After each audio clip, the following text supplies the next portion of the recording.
pinatay. Hindi man mga Muslim pumatay doon, di ba? Yung isang kulto pumatay doon. Talo ka dyan, baba ng IQ ng mga yan. Subukan mong reasoning mo dyan. Ang re-reply sa'yo, Alan Snackbar. Bago yun ah. Alan Snackbar!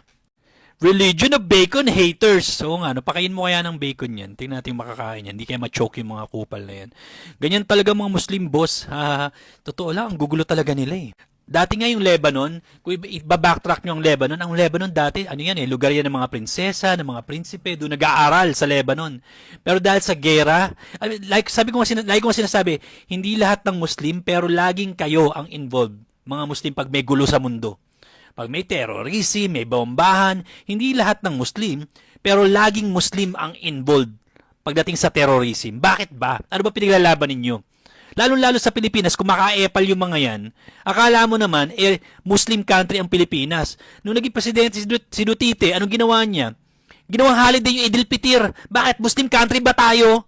Catholic country to, Christian country tong lugar na to. Ginawang holiday ang Idil Fitir ng Kupal, palibasa galing sa Mindanao si Kupal eh. Ano nangyari sa kanya ngayon? Nandun siya sa The Hague. Doon siya namamayapa ngayon. Hopefully, doon na siya magstay. Tantado, ako wala akong galit sa mga Muslim ha. Pero wag niyo akong ginagago ha. Wag niyo akong ginagago. Wag kayong magtapang-tapangan dito. Hindi niyo lugar to. Pilipinas to. Christian country to. Kung gusto niyo ng Muslim country, pumunta kayo ng Brunei, pumunta kayo ng Malaysia. Doon kayo kung tatanggapin kayo. Tantado. Get the fuck out of the Philippines, motherfuckers. So, grabe yung mga pagmumura niya sa mga kamusliman. Sinasabihan pa yung mga Muslim na mababa daw yung IQ. Subhanallah. At magaganon pa man kapatid, kahit na ganun ang pagmumura mo sa aming mga Muslim, ay sasagutin ka pa rin namin sa mga argumento mo na nakabatay sa katotohanan. So, hindi ka namin sasagutin sa sariling emosyon namin. Kasi, kasama sa katuruan sa Islam na kapag may mga ganito mga katanungan ay responsibilidad namin na sasagutin yung mga ganitong katanungan ayon sa katotohanan at hindi nakabase sa sariling emosyon namin. Kasi kung papairali ng isang tao ang kanyang emosyon ay malamang mga ganyang pinagsasabi, pagmumura mo sa kanila ay marami talagang mga kamusliman na magagalit sa iyo dahil sa mga pagmumura mo. Pero magaganon pa man, doon sa mga pagmumura mo ay hindi ka namin papatulan doon dahil baka yan ang turo ng religion mo kung ano man yung pananampalataya mo na kasama yung pagsasabi ng masama o pananalita ng masama katulad ng pagmumura sa kapwa. Pero sa pananampalatayang Islam, first lesson para sa iyo ay kasama sa katuruan sa Islam yung good manners and right conduct, yung pagiging mabuti ng pag-uugali ng isang tao. At yan ay taliwas sa mga pinagsasabi mo sa aming mga Muslim na nagdudulot ng kaguluhan, palaging nai-involve sa mga kaguluhan, sa terorismo, sa bombahan.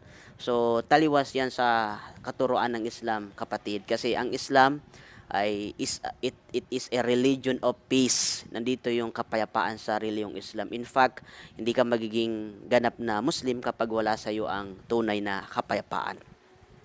Ngayon, isa-isay natin sagutin ang lahat ng mga argumento mo. Una, yung sinasabi mo o yung paratang mo sa aming mga Muslim na ang mga Muslim daw ay palaging nai-involve sa mga terorismo, sa bombahan, sa kaguluhan, no? Yun yung gusto mong ipahiwatig na kaming mga Muslim, kami yung dahilan kung bakit nagkakagulo dito sa mundo o dito sa Pilipinas.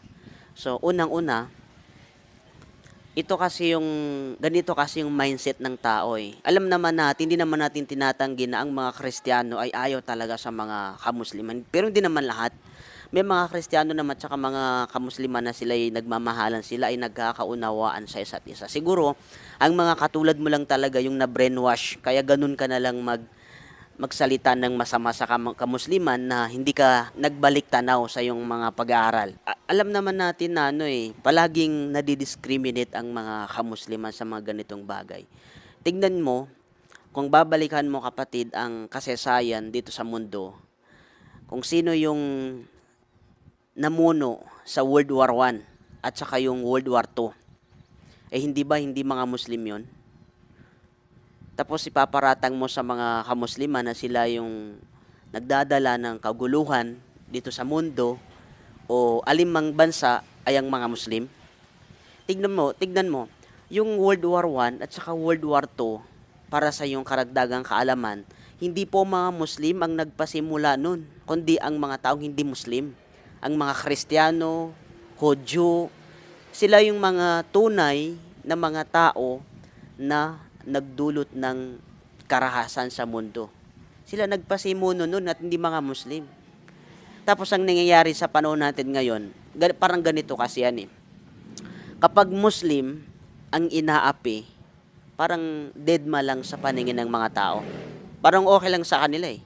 Tignan niyo yung nangyayari sa sa mga kapatid namin mga Palestino. 'Di ba?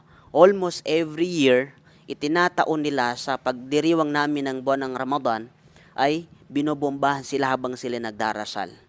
Tapos ano yung comments ng mga hindi Muslim? Parang okay lang sa kanila. Deadma lang sila sa mga pangyayaring yon. May mga media pa nga na hindi nila pinapalabas yung mga ganong balita eh. Kapag Muslim yung napinsala o sila yung inaapi, parang okay lang. Naging normal na sa mindset ng mga tao. Parang no comment sila doon. Yung mga ibang media nga dito sa Pilipinas ay hindi nila binabalita kapag Muslim ang pinipinsala. Pero kapag baliktarin mo naman yung sitwasyon at kapag may nasasangkot na naman ng mga kapatid namin mga Muslim, ang pinapalabas na naman sila yung mga terorismo. Subhanallah. Nasaan ang hustisya sa pangyayaring yon? Bakit kapag ang mga Muslim yung agrabyado, pinapalabas na parang wala lang, deadma lang sa kanila. Okay lang. Pinapanood lang sila sa social media. Pero kapag sila naman ay nasasangkot sa mga ganitong pangyayari, katulad ng pangyayari sa Palestine, ay pinapalabas na ang mga Muslim, sila ay mga terorista, sila ay nai-involve sa mga pambobomba at anumang mga karahasan na nagdudulot ng kapinsalaan. So para sa yung karagdagang kaalaman, kapatid, ang Islam hindi po ito religion ng terorista. Hindi po ito religion ng karahasan, kundi ang Islam at ang mga Muslim, ito lang ang nag-iisang relihiyon dito sa mundo na kung saan nagtataguyod ng kapayapaan. Kasi hindi ka magiging isang tunay na Muslim kapag walang kapayapaan eh. No? Ang isang Muslim, nagtataguyod ng kapayapaan yan sa pagitan ng mga tao, sa kanilang bansa. Yun ang tunay na Muslim. Kaya lang, ang masakit na nangyari sa mga kamusliman, kapag sila ay inaatake ng hindi mga Muslim, ang pinapalabas naman sila ay mga terorista. Parang nawala na sila ng karapatan upang ipagtanggol nila ang kanilang mga sarili. Kasi pag lumaban sila doon, ay sinasabi ng mga hindi Muslim na sila ay mga terorista, sila ay mamamatay tao, sila ay nasasangkot sa anumang bombahan, anumang kaguluan. Yun yung palaging pinapalabas sa media. So, yun ang unang punto ko sa iyo, kapatid. Pangalawa, sinabi mo dun sa video mo na itong Pilipinas ay hindi ito Islamic country. Totoo naman, hindi Islamic country kasi ang batas na umiiral dito, hindi naman Islam, kundi batas ng gobyerno ang umiiral dito. Pero, napaisip ka na rin ba kung ano yung kasaysayan sa likod ng mga kaganapan dito sa bansa natin, sa Pilipinas o dito sa Maharlika? Kasi yun ang pangalan ng Pilipinas eh. Bago man ipinangalan to sa isang hari na si King Philip II, ang pangalan talaga ng bansa natin ay Maharlika. So napag-isipan mo rin ba, napagmuni-munian mo rin ba kung ano yung kasaysayan natin dito sa Pilipinas at ganun mo na lang sasabihin na ang mga Muslim ay hindi sila originated dito sa Pilipinas? No? Meron ka pa nga doon sinabi sa video mo na kung gusto niyo ng Muslim country, Islamic country, pumunta kayo sa Malaysia, sa Brunei. Kasi ito daw itong Pilipinas ay hindi daw ito Muslim country, kundi Catholic country. Bigyan natin ng konting history para nang sa ganun ay kahit papaano ay manumbalik yung kaalaman mo kung meron ka mang kaalaman sa kasaysayan at kung wala naman hinahamon kita na magtanong ka sa mga nakakaalam o pwede mo balikan yung mga subject mo nung elementary at nung high school. Alam mo kapatid, ang history ng Pilipinas, kaya nagkaroon ng Kristyanismo dito sa Pilipinas ay dahil sa pananakop sa atin ng mga Espanyol. 'Di ba? Since elementary hanggang high school ay tinuturo sa atin yung pagdating ni Ferdinand Magellan dito sa Pilipinas upang sakupin ang bansang Maharlika. So may ginawa pa nga kanta diyan hindi mo siguro na ano yung kanta ng ano tungkol kay Ferdinand Magellan kung bakit siya napadpad dito sa Pilipinas ay upang sakupin.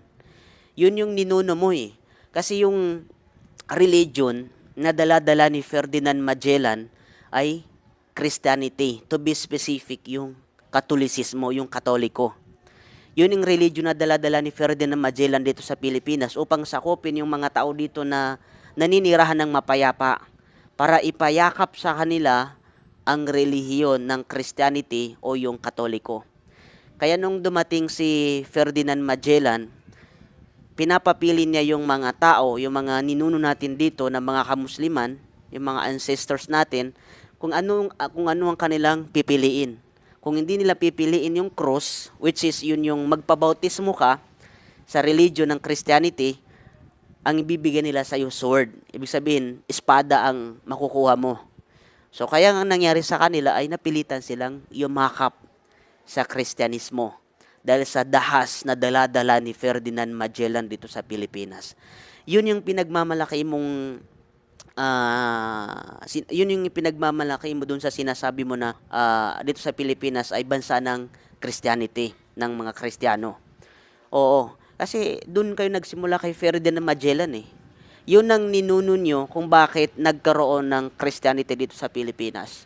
Pero alam mo yung katotohanan kapatid, bago pa man din dumating yung ninuno nyo na si Ferdinand Magellan upang ipalaganap ang Christianity dito sa Pilipinas, meron nang nauna dito. May nauna na kay Ferdinand Magellan dito sa Pilipinas na relihiyon. At ano yun? Yun yung Islam. Meron ng mga tao na namumuhay dito sa bansang Maharlika ng mapayapa at ang kanilang religion ay Islam. Pwede mo i-search sa Google to kapatid, yung tungkol sa kasaysayan ni Sheikh Karim al-Makdum. Yan yung unang naglayag dito sa Pilipinas upang ipalaganap ang Islam dito sa bansang Maharlika. At alam mo ba kung kailang naganap yun? 1380. Meron ng Islam dito sa Pilipinas. Samantala, yung ninuno mo na si Ferdinand Magellan na nagdala ng karahasan dito sa Pilipinas, kaya nagkaroon ng terorista, kaya nagkaroon ng kaguluhan dahil sa ninuno mo, ay dumating siya dito sa Pilipinas 1521. Yun ang kasaysayan Itanong mo yan sa mga historian. Itanong mo yan sa mas nakakaalam sa iyo tungkol sa kasaysayan kung sino yung mga naunang dumating dito sa Pilipinas at sino yung mga tao na nagdala ng karahasan dito sa Pilipinas. Pero yung mga katulad ni kapatid na ganun siya umasta, ganun niya mumurahin ang mga Muslim na para bang gusto niyang patunayan na itong Pilipinas ay lugar ng Kristyanismo at dayo lang ang mga kamusliman dito, ay nakakalungkot naman sabihin ganun. Walang hustisya doon. Wala namang mga Muslim na nagsasabi sa'yo na inaangkin nila itong Pilipinas. Walang nag-aangkin ng ganun. Kasi in the first place, alam ng isang Muslim kung ano ang kasaysayan niya dito sa tinubuang lupa. With all due respect sa ibang mga Kristiyano na pero kinakailangan natin sagutin, ibalik sa kanya ang kanyang mga pinagsasabi laban sa mga kamusliman. Kasi parang pinapamukha ni kapatid na ang mga Muslim dito ay parang nananakop lang dito sa Pilipinas.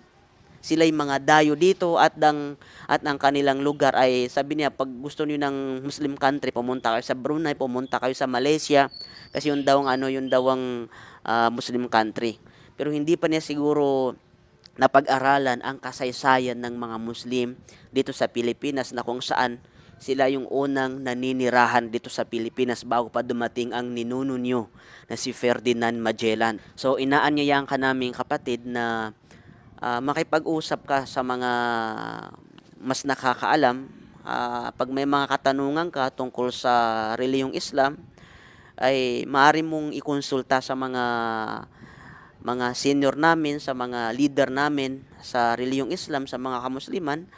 At kung ayaw mo naman humarap sa isang magandang debate o dialogo, pwede kang mag-aral. Balikan mo yung mga subject mo nung elementary ka. Oo, yung AP, yung Araling Panlipunan. At saka yung nung high school ka, balikan mo yung mga subject na yung magbigay sa'yo ng kaalaman tungkol sa pangyayari dito sa mundo.